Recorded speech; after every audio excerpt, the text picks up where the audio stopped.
हे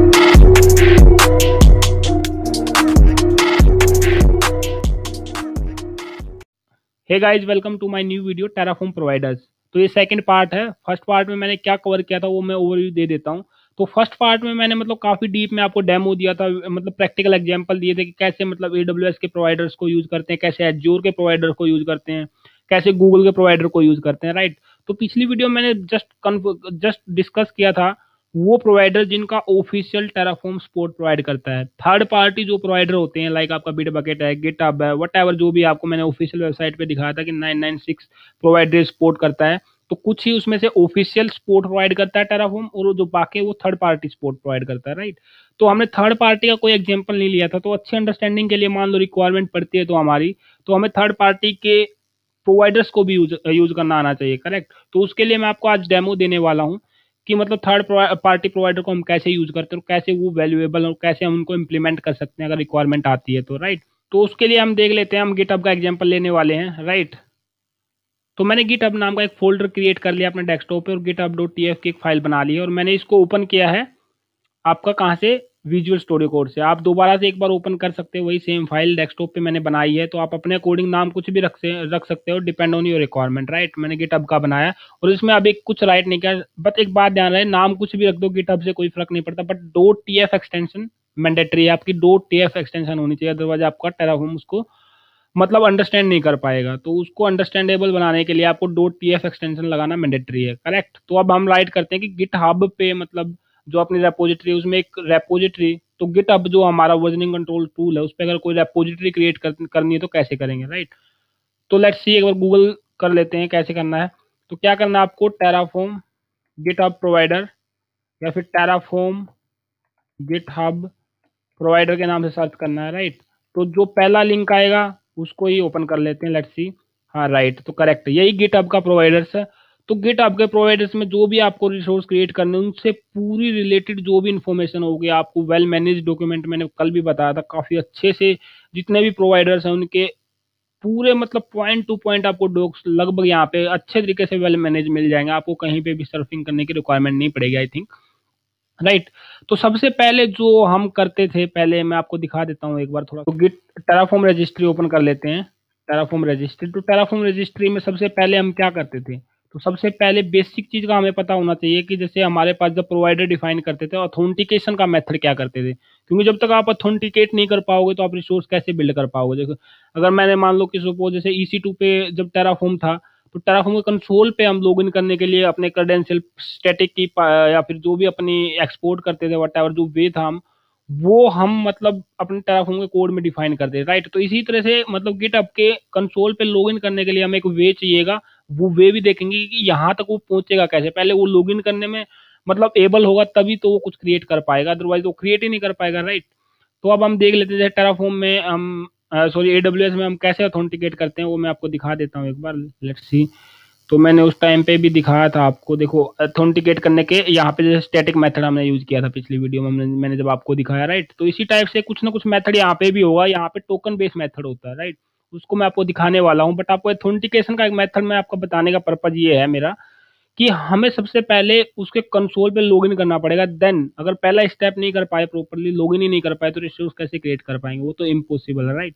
तो पहले हमारा सबसे पहला टारगेट होना चाहिए कि लॉगिन कैसे करना है उसके ऊपर, करेक्ट। तो लेट्स सी, देखो हम गिटहब का प्रोवाइडर डिफाइन करें। गिटहब का प्रोवाइडर डिफाइन करने से जब आपका लेटेस्ट वर्जन है जो 13 से ऊपर, जैसे मैं 14 यूज कर रहा हूँ, तो उसमें आपको ये डिफाइन करने पड़ेंगे, अदरवाइज आप उनको नहीं कर पाओगे। तो ये थर्ड पार्टी जो भी आते हैं उनमें ये मैंडेटरी है कि आपको सोर्स और जो भी उसके वर्जन है वो टेराफॉर्म ब्लॉक के अंदर डिफाइन करने पड़ेंगे, अदरवाइज वो एरर आएगा, क्योंकि ये थर्ड पार्टी ब्लॉक है, राइट। अगर यही ब्लॉक आप अगर टेराफॉर्म में देखते, तो टेराफॉर्म में आप देखोगे तो सिंपल 2-3 लाइनों में ही उसने ये पूरा एक्सप्लेन करते हो और आपका ये अच्छे से चल पड़ता है, कोई इशू नहीं आता। Let me show you, right, Terraform.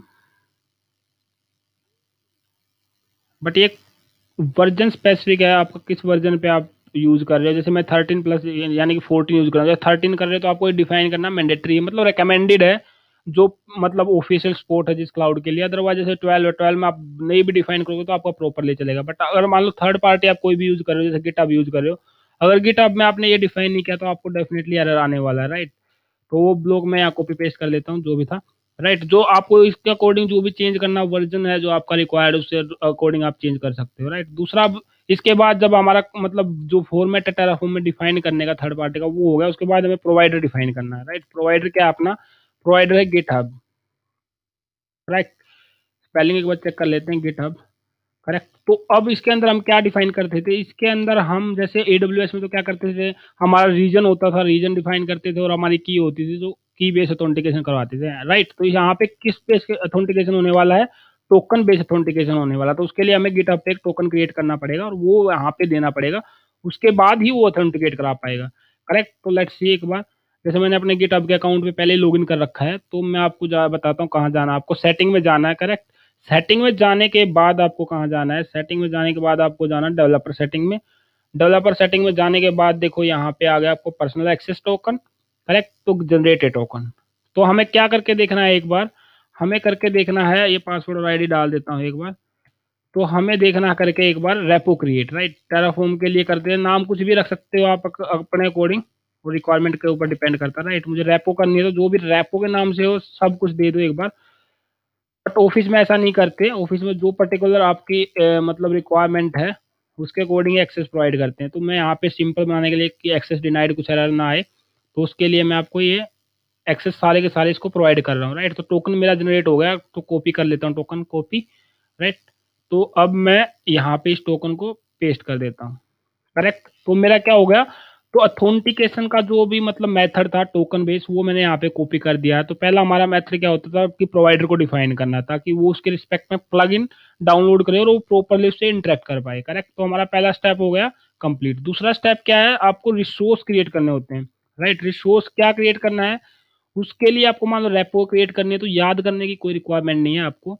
आपको ऑफिशियल मतलब इसके डॉक्स पे जाना, जैसे मान लो कि मुझे रेपोजिटरी क्रिएट करनी है, राइट। तो रेपोजिटरी के लिए कोई ना कोई यहाँ पे आपको ब्लॉक मिल जाएगा, देखो ये रेपोजिटरी, करेक्ट। तो रेपोजिटरी के लिए देखो इसने उठा रखा, तो ये block as it is copy paste करना है आपको। मतलब जो भी बनाना है इसकी ऑफिशियल वेबसाइट से रिकमेंड करूंगा, वहां जाओ प्रॉपरली जो जो रिक्वायरमेंट आपकी उसके अकॉर्डिंग वहां से उठाओ आप अपना ब्लॉक और उसके अकॉर्डिंग चेंज कर लो। जैसे ये टेम्पलेट है, अगर आपको ये नहीं पता कि देखो टेम्पलेट क्या करता है, तो यहाँ पे जाओ।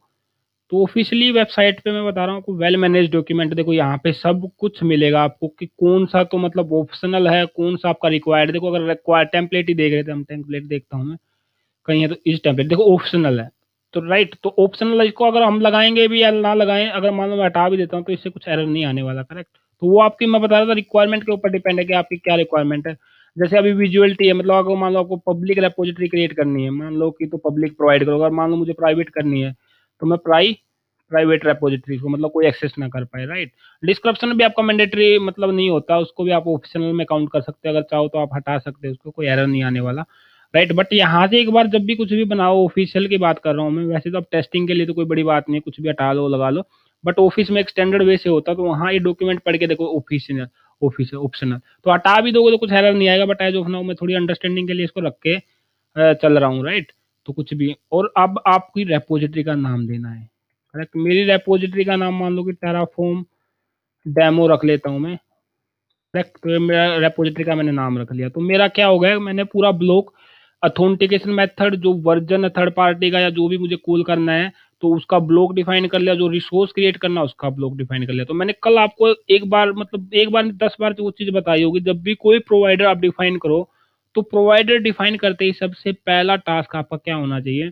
सबसे पहला टास्क आपका टेराफॉर्म इनिशियलाइज होना चाहिए, क्योंकि जब तक आप टेराफॉर्म इनिशियलाइज नहीं करोगे तो वो उसके प्लगइन को इनिशियलाइज नहीं करेगा, राइट।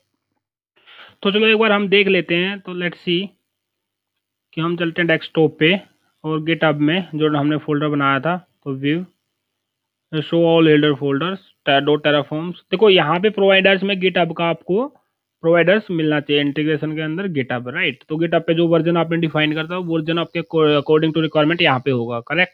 तो हमारा प्रॉपरली वर्जन यहाँ पे क्रिएट होके मतलब टेराफॉर्म का जो भी प्लगइन था वो डाउनलोड होके प्रॉपरली हमारा बैकएंड में इंस्टॉल हो गया डॉट टेराफॉर्म डायरेक्टरी में। तो अभी मैं आपको कंसोल पे दिखा देता हूँ एक बार। तो चलाने से पहले देखो यहाँ पे अभी मेरे कंसोल पे let me refresh you as well. तो यहाँ पे क्या है, Terraform dot co hyphen code नाम की एक ही रेपोजिटरी है, राइट। तो अब मैं देखता हूँ जो मैंने टेराफॉर्म डेमो जो बनाई है वो क्रिएट होती है कि नहीं। तो टेराफॉर्म, तो इसको मैं थोड़ा सा बड़ा कर लेता हूँ, इजी टू विजुअल रहेगा, राइट। तो टेराफॉर्म प्लान करके देख लेते हैं हम एक बार। टेराफॉर्म प्लान में ये दिखाना चाहिए कि एक रिसोर्स क्रिएट कर रहा है, क्रिएट क्या कर रहा है, क्रिएट में आपको रेपोजिटरी का नाम यहाँ पे दिखा देगा, तो प्राइवेट है, मायोस में डिस्क्रिप्शन तो दिखाया था आपने, राइट। तो टेराफॉर्म डेमो से जो आपकी रेपोजिटरी क्रिएट हो रही है उसका नाम, करेक्ट। तो टेराफॉर्म अप्लाई कर लेते हैं एक बार। टेराफॉर्म, यार ये स्पेलिंग बड़ी मिस करती है, टेराफॉर्म अप्लाई। तो टेराफॉर्म अप्लाई के बाद एक बार येस करोगे तो येस आपका हो जाएगा और आपका रेपोजिटरी क्रिएट होना स्टार्ट, करेक्ट। तो अभी एक लेता कुछ टाइम, 2-4 सेकंड, राइट। तो देखो एक रेपोजिटरी ऐड कर दी, कुछ चेंज नहीं किया जो एग्जिस्टिंग था, करेक्ट। तो लेट्स सी, एक बार उसकी ऑफिशियल वेबसाइट पे दोबारा से रिफ्रेश करता हूँ मैं, देखो करेक्ट। तो एक रेपोजिटरी मेरी डेमो के अंदर देखो, बिल्कुल आप जो मैनुअली काम करते हो वो टेराफॉर्म से हमने विद इन 1 सेकंड कर दिया है, करेक्ट। कुछ भी ऑटोमेशन करना होगा तो बेस्ट वे है कि आप ये जैसे जिस टाइप से मैं कर रहा हूँ वही करना, करेक्ट। तो ये आपकी रिपोजिटरी, आप इसको क्लोन करो, कोड राइट करना, पुश पुल, जो भी आपकी रिक्वायरमेंट आप कर सकते हो। तो कहने का मतलब है with in a single click हमने एक डेमो नाम की रिपोजिटरी क्रिएट करनी थी, वो क्रिएट कर लिया। अगर आप मान लो आप टर्मिनेट करना चाहो तो लेट्स सी कि टर्मिनेट हो जाएगा कि नहीं हो जाएगा। Terraform, Terraform destroy, correct. एक बार यस पूछेगा, लेट्स सी कि कर दे, देखो वाह करेक्ट। देखो इसने एक रिसोर्स ही डिस्ट्रॉय किया जिसको बनाया था, लेट्स सी जो मेरी ऑलरेडी एग्जिस्ट थी उसको शायद टच नहीं करेगा, देखो मेरी ऑलरेडी एग्जिस्टेड है, राइट। तो विद इन 1 क्लिक आप क्या कर रहे हो, विद इन 1 क्लिक आप बना पा रहे हो थर्ड पार्टी को भी, जो थर्ड पार्टी का आपका प्रोवाइडर है, और विद इन 1 सेकेंड आपका रिसोर्स टर्मिनेट भी हो रहा है, राइट। तो इसी टाइप से आपकी जो जो रिक्वायरमेंट है उसके अकॉर्डिंग आप मतलब सेंट्रल कोड आप यूज कर सकते हो। मान लो यहाँ पे डेमो बनाया, अभी मैं टेस्ट बनाना चाह रहा हूँ, राइट। तो आप इस कोड में टेस्ट करो, सेव करो, करेक्ट। तो सेम वही टेराफॉर्म अप्लाई। तो अब एक डेमो की बन जानी चाहिए और एक टेराफॉर्म टेस्ट की बन जानी चाहिए, करेक्ट। तो देखो कितना टाइम, विद इन 1 सेकेंड बना दे रहा है, राइट। देखो टेस्ट बन गई अपनी, और टेराफॉर्म, ओ सॉरी वो टेराफॉर्म नहीं बनाएगा, उसको रिप्लेस कर दिया, क्योंकि हमारी फाइल सेम फाइल यूज कर रहा है। अगर मल्टीपल करनी है तो एक और ब्लॉक आपको डिफाइन करना पड़ेगा, या फिर आप अगर मान लो 2 क्रिएट करना चाह रहे हो, लेट्स सी एक R&D और कर ले सकते हैं, कर लेते हैं। तो अगर फिर वो इंडेक्स लगाना पड़ेगा, अदरवाइज तो वो राइट करेगा। 2 रिसोर्स नहीं कर सकते, बट कर सकते हैं, वो इंडेक्स लगाना पड़ेगा, अदरवाइज तो वो सेम नाम से उनको बना देगा। आई थिंक वो रिकमेंडेड नहीं होगा, बट लेट्स सी कि